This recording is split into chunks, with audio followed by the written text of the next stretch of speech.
Why is there an audience that's 90% accurate at source when I get it from my data provider or I get it from my first party sources, and then by the time it hits glass, it's 25. This is a real stat, by the way. 25% accurate. Yeah. Like I've lost more than 3 times the quality of that audience.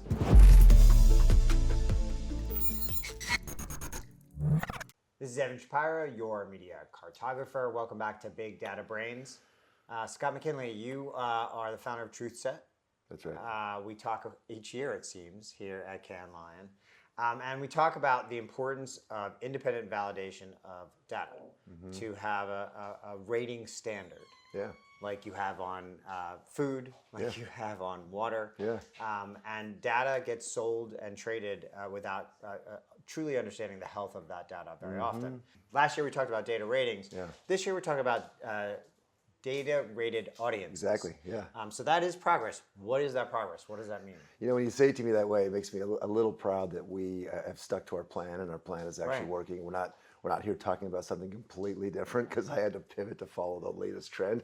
That happens a lot. By the way. I know. So I'm like, don't bring that up from last year. I'm like, it's pretty good. Good job, Scott. But no, yeah, exactly. Like, you know, data drives performance. Sorry. I mean, like bad data does not convert. Sorry. I mean, if you just miss target that badly, if you put a female-oriented ad in front of a man, if you put a sports enthusiast ad in front of a baby, well, babies don't watch TV, but you know what I'm trying to say. It's not going to do anything, right? And one other point of reference, like if you an audience and an ad on in an environment where there's great data, great identity, great data about the viewer predicting who they might be, such as let's call Instagram a pretty good environment for data. And you compare that to an environment where maybe even the media quality is higher and maybe even the creative is better, but the data is wrong. Guess who's going to win? I mean, Instagram's going to get $10 for that CPM.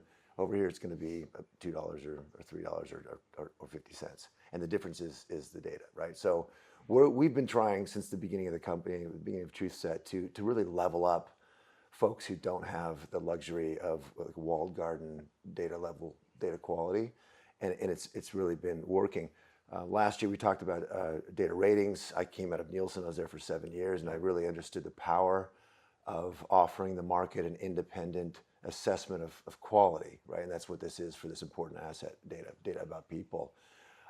But it was hard to buy. It was hard to implement. It's kind of like truffles in the restaurant business. Only the very top tier of restaurants. It's expensive. It was Nielsen is an expensive product. People pay millions, tens of millions of dollars a year for it. So. Well, I wouldn't mind getting to a point where I could extract some, maybe not monopolistic level fees, but we should get paid for. But to a certain extent, what you're striving to do here is democratize this data. 100%. So last year we talked about it, but it was hard to buy. It was only available to the richest and most sophisticated publishers and marketers. We do serve the whole market. So we decided to take it a step further and really get these rated audiences on the shelves where people transact daily. And so we've now done that. We have built sort of prepackaged, pre-validated, super high quality audiences. You can buy a AAA new moms audience in the Northeast. You know these are new moms, and you can buy them on the shelves of Trade Desk. And now we've done integrations with Magnite and Disney and Roku and Freewheel and Spectrum. I can go on and on. So even mid-sized businesses and agencies can tap into this infrastructure. And I think that's crucial. It's also a level of detail that is not present in a lot of this measurement. So other products that are out there on a competitive set, yes, you can buy demographic reach and maybe even regional reach, but the idea that this is a certain buyer type in a certain buyer cycle is a level of detail that is not usually there. The other part of it is the data health of it. Yeah. You and I think really, and that's why I love talking to you so much, is we both want the traditional media world, the television world, the high quality, high produced television world to be able to compete with the walled gardens. 100%. But the data has been such crap. 100%. So bad. You get very little visibility, and when you do, it's not reliable. It's panels primarily, and so that's why those areas tend to complain about them getting to grade their own homework. That's right. But you have this quest, the great cleanup. Yeah. What does that mean to you? Well, I'm tempted to stick with a food analogy, but basically, one sort of pessimistic way to look at the open ad ecosystem, the programmatic ecosystem is, yeah, there's data there, but it's enormous clouds of ridiculous size and completely uncertain quality. You don't know if you're getting what you paid for. To go back to like a retail environment, imagine if you walk into a convenience store to buy a Snickers and it says Snickers and you open it up and it's not a Snickers, it's a power bar. It's open up, Or a carrot. It's a carrot. Yeah, and you're like, and then unfortunately, what you do is you pretend it's not a carrot. We can go forever on this silly analogy, but what we're saying is all rolls up to the same thing. It's enabling advertisers, publishers, everybody who's trying to reach human beings who are consuming media all over the place and accurately predict who they might be and what kind of messaging would be relevant. And of course, that's good for everybody. It's good for the brand who's going to get messages in front of people who actually have a shot at responding. Are they in the category? Are they thinking about this? It's good for the publisher. It's going to get higher yield. It's going to survive. It's going to do a better job surviving as a business. And guess what? It's actually good for the consumer because if you're going to have to see ads, you might as well see ads that actually are relevant to your life and things you want to do and buy. So we really, it's a fun mission. I mean, I think we talked about this last year. I was at the point where I wanted to get out of ad tech because it was just, it's a world of snake oil and almost deception, Smoke and mirrors, a lot of fraud. Not everybody, but this is my shot and Truthset's shot and my investor's shot at really cleaning up this ecosystem and really turning those clouds and clouds of data into real signal that's gonna perform. Well, and so look, you aimed high. I mean, you were on a crusade to a certain extent.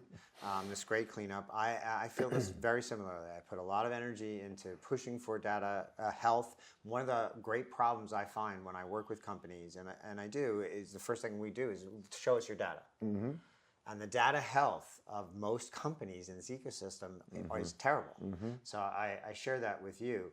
But something I've heard this year that is different from previous CAN is don't let perfection get in the way of progress. Mm-hmm. And it feels like you've made progress, the industry's made progress. You sat down, you sounded almost optimistic, I said to you, and you chuckled. So do you feel like we're making progress? And if so, what does that progress look like to you in the year ahead? Yeah, we're definitely making progress, and it's not just my initiative. There's a bunch of sort of tectonic plates that have been shifting for a while that are starting to accelerate.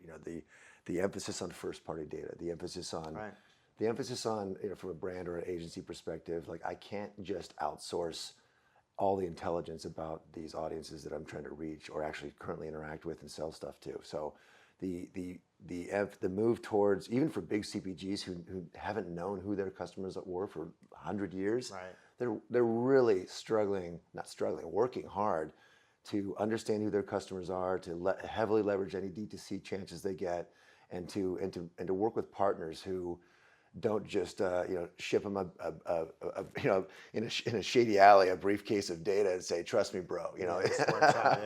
It's people are. And then on the other side is just an awareness that, bad data does not perform. I want good data. I want to be able to get the kind of yield of a walled garden. I want to get the performance of a walled garden.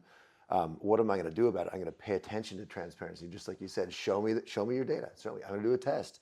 And understanding that this is important too, historically, the ecosystem has required an incredible number of hops, skips, and jumps from data at source to data at the glass. To stitch it all together.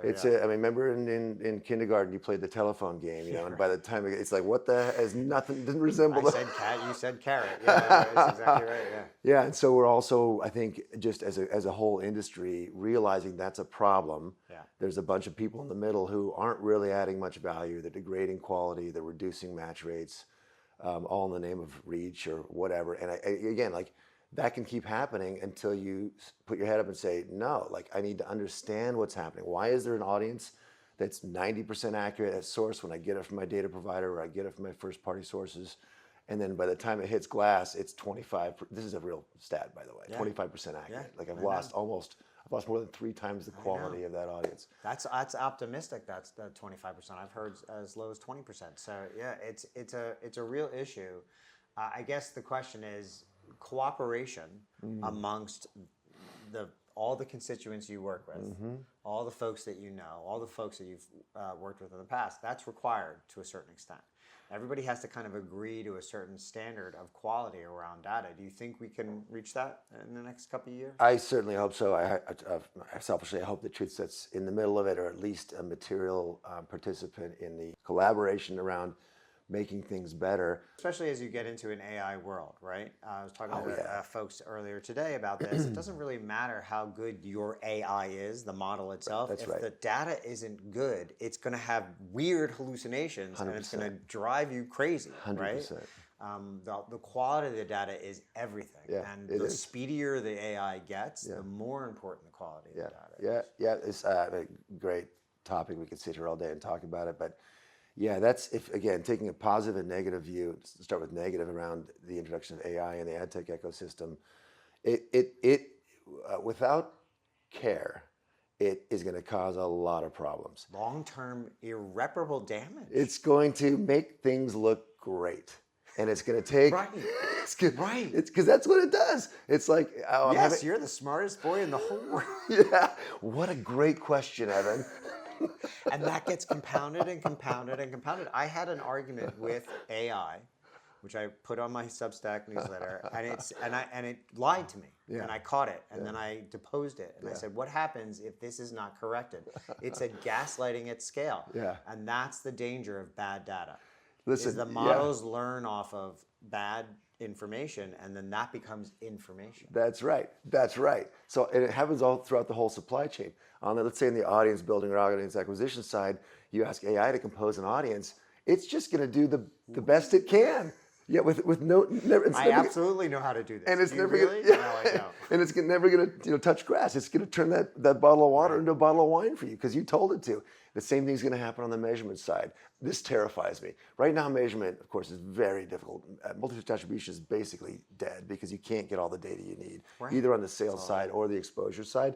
And so what are you going to do? Put an LLM and just stitch these gaps together for me. It's going to do it. No bearing on reality whatsoever. It's going to spit out an answer that, by the way, if it doesn't feel good enough, I'm going to just reprompt it a little bit. Can't you make that look a little bit better? And this is going to cause, I'm going to guess 18 to 24 months of euphoria and look at these beautiful metrics. And no, they're not vanity metrics. These are sales metrics. Where'd you get them? My AI spat them out. And then you're going to realize eventually, I'm not seeing that on the street. I'm not seeing that in the store. My stuff is not, sales is not going up despite what this AI is telling me.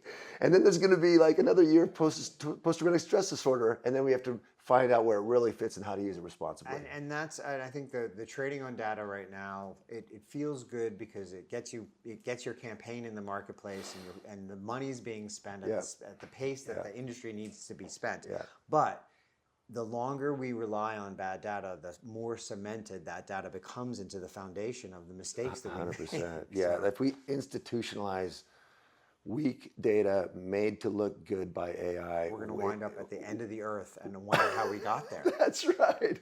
So there is an optimistic side of it. It's simply like what you said when you open this topic up. It's all about the quality of what you're feeding into the LLM, into the AI systems. Pay attention, and you'll outperform, and you'll actually, in the context of this conversation, most people are going to go that other path. If you're the one who doesn't go that path, you're going to be you're going to have a competitive differentiation where your metrics and your AI-driven activities result in sales. And it rises above the slop. 100%. That's how you do that. That's exactly right. Great conversation as always. I'll see you again next year. All right. Thanks, Evan. This has been Big Data Brains. We'll see you next time.